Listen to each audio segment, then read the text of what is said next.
Hello viewers, आपका स्वागत है इस चैनल में जिसका उद्देश्य है आपके इंग्लिश ग्रामर को इम्प्रूव करना। पिछले कुछ वीडियोस से हमने दी के यूज का अध्ययन जारी किया है और इस वीडियो में भी हम उसे ही कंटिन्यू करेंगे। तो अगला रूल आपके स्क्रीन पर है। दी का प्रयोग सुपरलेटिव डिग्री के पहले होता है।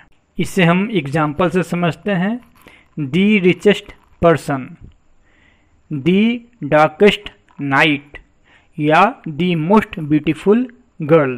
इसमें richest, darkest या most beautiful जो है वो सुपरलेटिव डिग्री एडजेक्टिव का है, इसीलिए इसके आगे the का प्रयोग हुआ है। इसे हम a richest person या a darkest night या a most beautiful girl नहीं लिख सकते हैं, यह गलत होगा क्योंकि एडजेक्टिव के सुपरलेटिव डिग्री के आगे ए एन का यूज नहीं होता है, दी का यूज किया जाता है।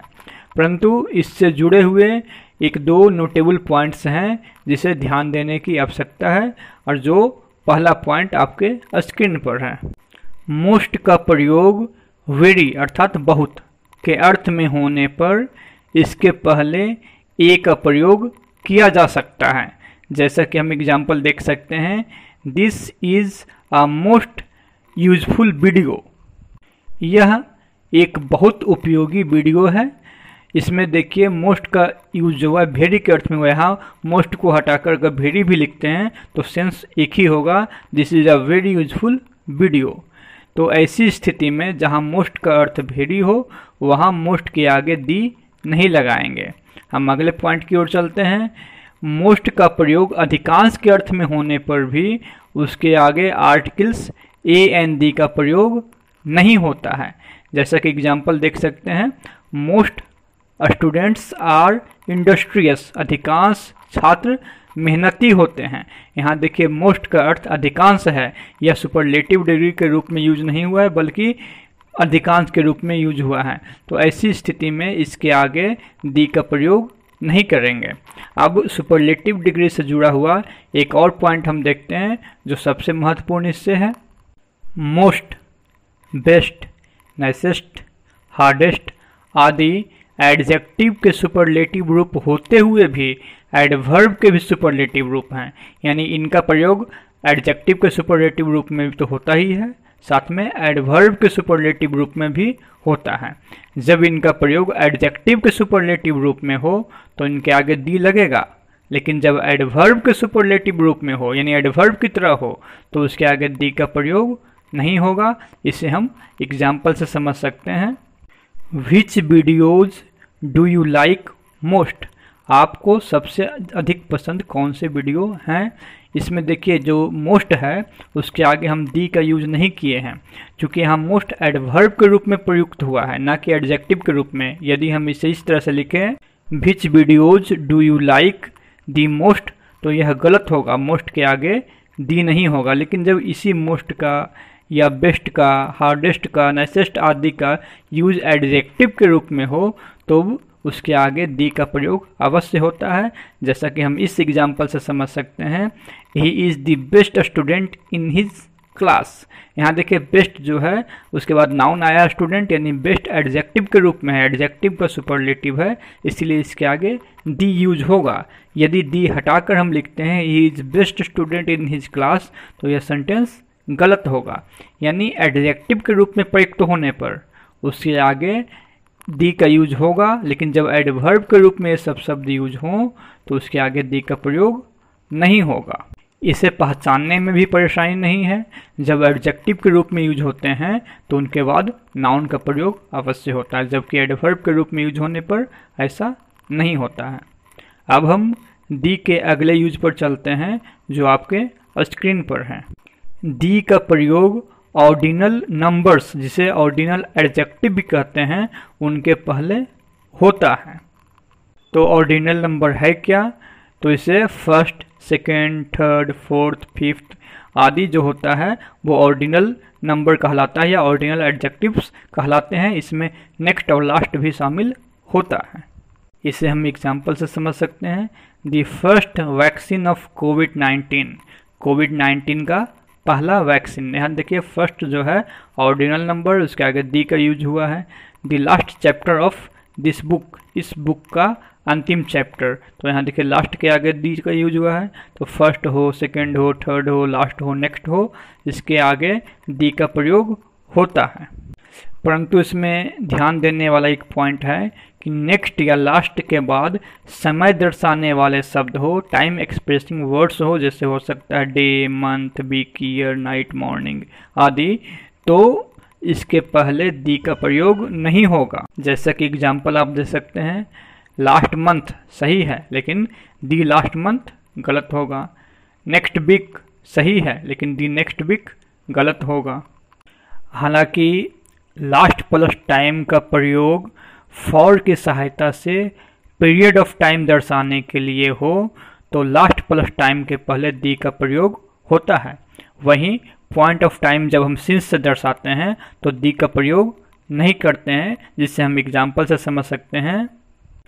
फॉर द लास्ट मंथ, यह सही है।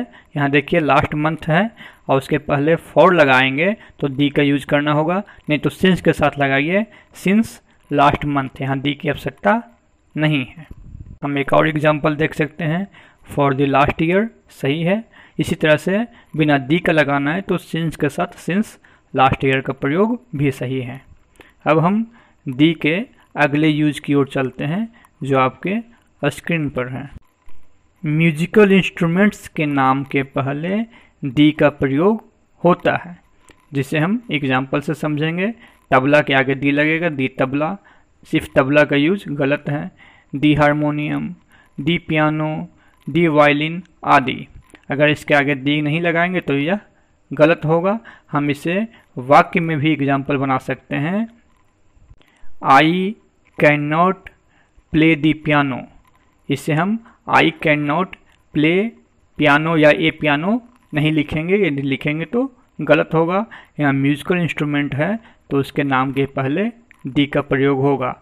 लेकिन इसमें भी एक नोटेबल पॉइंट है कि म्यूजिकल इंस्ट्रूमेंट्स का प्रयोग काउंटेबल नाउन के रूप में होने पर इसके पहले ए एन का प्रयोग होगा, न कि दी का। जैसा कि एग्जाम्पल आप समझ सकते हैं, I have bought a piano, यह गलत है, नहीं है, यह बल्कि सही है। मैंने एक पियानो खरीदा। यहाँ पियानो जो है काउंटेबल नाउन है, खरीदने वाली वस्तु, बेचने वाली वस्तु या सामान के रूप में है। लेकिन अगर हम बोलेंगे I have bought the piano तो ये गलत होगा, ये वाक्य अधूरा है। हमें इसके साथ किसी क्लॉज को जोड़ना होगा जो इसे डिफिनिट करता है। तो जब काउंटेबल नाउन के रूप में यूज करेंगे म्यूजिकल इंस्ट्रूमेंट्स का तो हम उसके आगे ए या एन लगाएंगे, दी का प्रयोग नहीं होगा। हालांकि बिना ए एन या दी का तो रहेगा ही नहीं, उसी स्थिति में भी गलत है। इसके आगे ए होगा, दी या फिर बिना ए एन का नहीं होगा। अब हम दी के अगले यूज पर चलते हैं जो आपके स्क्रीन पर है। दी का प्रयोग पार्ट्स ऑफ द बॉडी यानी शरीर के भागों के नाम के पहले होता है। इसे भी हम एग्जाम्पल से समझते हैं जो आपके स्क्रीन पर है। He caught the thief by the arm, उसने चोर को बाह से पकड़ा, उसके बाह को पकड़ा। यदि हम यहाँ आर्म के आगे दी हटा दें या ए एन लगाएं तो यह गलत होगा। अगर हम लिखते हैं he caught the thief by an arm या सिर्फ he caught the thief by arm तो गलत है।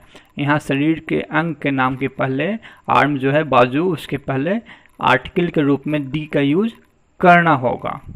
हालांकि इससे भी जुड़े हुए एक दो नोटेबल पॉइंट्स हैं जिस पर ध्यान देने की आवश्यकता है कि यदि पार्ट्स ऑफ बॉडी के साथ कोई रोग यानी बीमारी का नाम जुड़ा हो तो भी उस पार्ट्स ऑफ बॉडी के आगे दी का प्रयोग होगा। जैसा कि हम एग्जांपल देख सकते हैं, इन्फ्लेमेशन ऑफ द थ्रोट, गले की जलन। तो यहाँ थ्रोट मतलब गला, गला के आगे दी का प्रयोग हुआ है, एक बीमारी जुड़ा हुआ इन्फ्लेमेशन।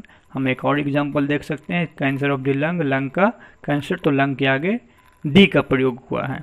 इसका एक और नोट हम देखते हैं कि इससे कुछ मुहावरों का भी जो निर्माण होता है पार्ट्स ऑफ बॉडी के साथ, तो वहाँ दी का प्रयोग नहीं होता है। जैसे एट हैंड, इन हैंड या ऑन फुट, पैदल जिसको बोलते हैं, तो ऐसी स्थिति में दी का प्रयोग नहीं होता है। यह एक फ्रेज के रूप में यूज हुआ है। जैसे कह सकते हैं my exams are at hand, मेरा एग्ज़ाम बहुत निकट है, तो यहाँ एट द हैंड नहीं होगा। एट हैंड यहाँ एक फ्रेज है।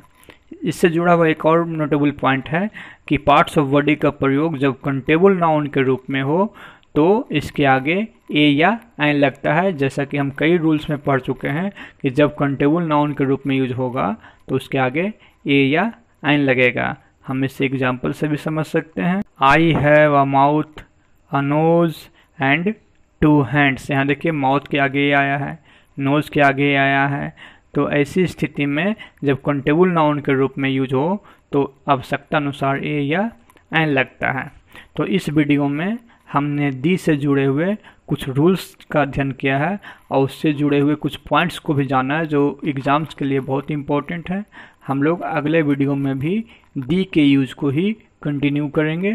तब तक धन्यवाद।